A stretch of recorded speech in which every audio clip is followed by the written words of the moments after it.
ស្រីស្រីអីលើមិនដូចពីដើមទេសម័យយេយេ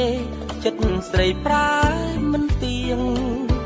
អ្នកណាចាប់បានបើចិត្តស្រីដូចទឹកភ្លៀង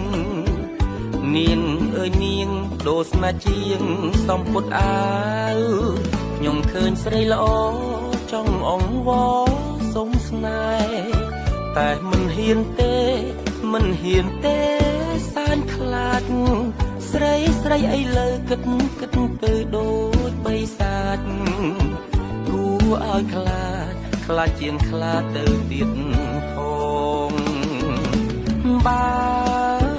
ប្រុសណាសុំស្នេហ៍ស្រីស្រីឆ្លើយទេមិនលែងធ្វើបើរូបយើងក្មេងយ៉ាងណាបើគ្មានប្រាក់គឺចាំងហើយ